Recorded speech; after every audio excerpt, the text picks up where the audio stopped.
Imagine a world where our bridges don't just stand rigid against an earthquake, but actually flex and absorb the shock, just like the segmented body of a creature from 500 million years ago. Picture city walls, not just made of concrete, but shimmering with an interlocking armor inspired by an ancient, monstrous fish. It sounds like science fiction, but the blueprints for this future are hidden deep in our planet's past. Today, we're re-unlocking the Paleovault to explore the incredible survival strategies of prehistoric predators and how modern bioengineering could bring their ancient genius into our world. You might be wondering, why look back millions of years for solutions to today's problems?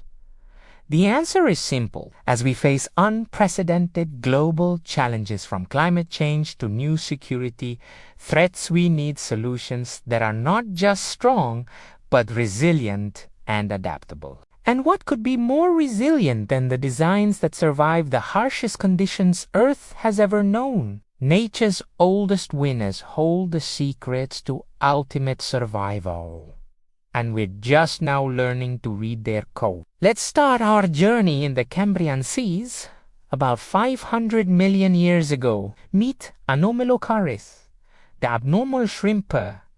This creature was the apex predator of its time, a true marvel of viv. It wasn't just its size that made it dominant. It was its design. Its body was made of flexible, overlapping segments, allowing it to move with a speed and agility that was unmatched. It had huge, complex eyes, giving it incredible sensory awareness of its environment, and to terrifying feeding appendages at the front to snatch its prey. Think about it. A creature that combined flexibility, strength, and advanced sensory input. It was the ultimate survivor, a master of its domain because it could adapt and react instantly. Now, let's fast forward about 140 million years to the Devonian period, the Age of Fish. Here, we encounter the Dunkleosteus, a 10-meter-long armored behemoth. This wasn't a creature of agility. It was a living tank. Its head and torso were covered in thick, bony plates that were virtually impenetrable. But this armor wasn't just a heavy, clumsy shell. The plates were intricately fused, providing immense structural integrity without sacrificing all mobility. And its bite? It was one of the most powerful in the history of life on Earth, capable of snapping other armored fish in half. The Dunkleosteus represents a different evolutionary strategy: ultimate protection through brute force engineering. Its dermal plates were a masterpiece of natural ballistics defense. And these are just two examples. The ancient world is full of defensive innovations. Think of the trilobites,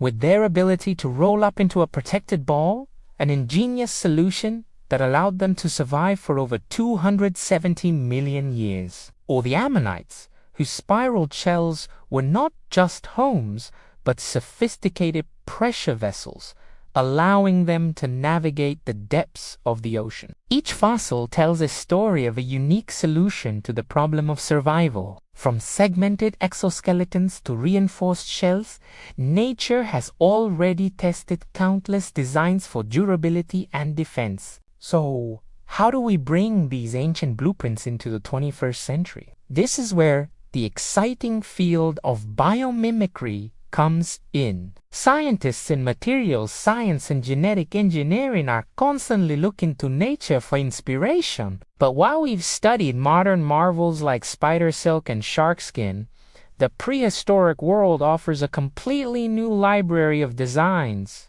Let's go back to Anomalocaris and its incredible flexibility. Imagine translating that principle into our infrastructure. We could develop building materials and structural designs for bridges and skyscrapers that don't just resist earthquakes, but bend and flex with these seismic waves, dissipating the energy and preventing catastrophic failure. In personal protection, this could lead to flexible body armor that moves with the wearer, offering better coverage and comfort without sacrificing safety. In robotics, we could create machines with segmented, flexible bodies capable of navigating complex, unpredictable terrain for search and rescue missions. Now, consider the raw power of the Dunkleosteus' armor. By studying the microscopic structure of its bony plates, how they interlocked and distributed force, we could revolutionize protective materials. This could lead to next-generation body armor for soldiers and police officers that is lighter yet far more resistant to impact.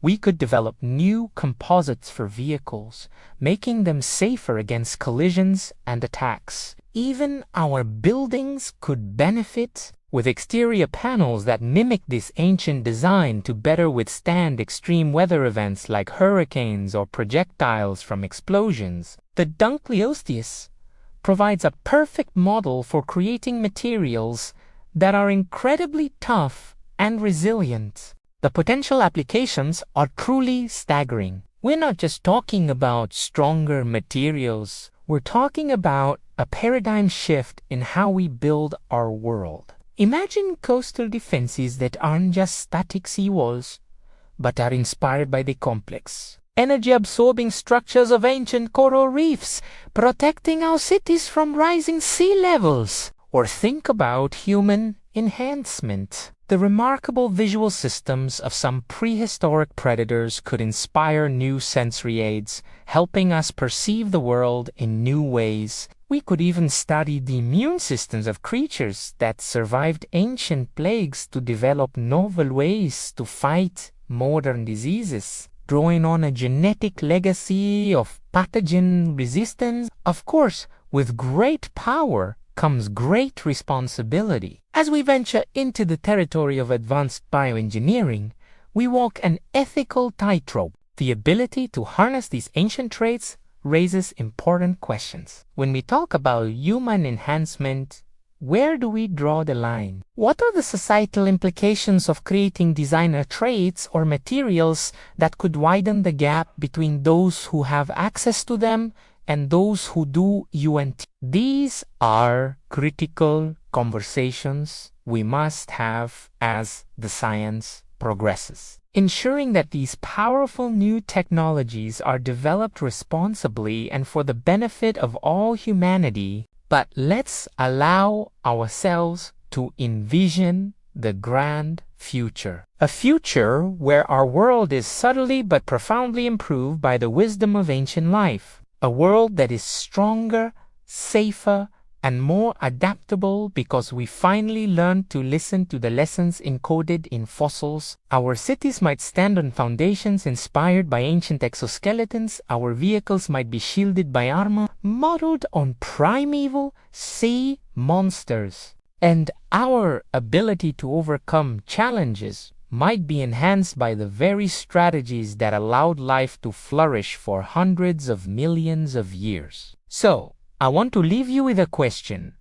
Which ancient defense fascinates you the most? Is it the flexibility of Anomalocaris, the armor of Dunkleosteus, or the roll-up defense of the trilobite? How would you imagine applying that ancient ingenuity to our modern world? Let me know your ideas down in the comments. It is amazing to think that some of the most innovative solutions for our future do UNT come from looking forward, but from looking deep, deep into the past and unlocking the timeless genius of nature.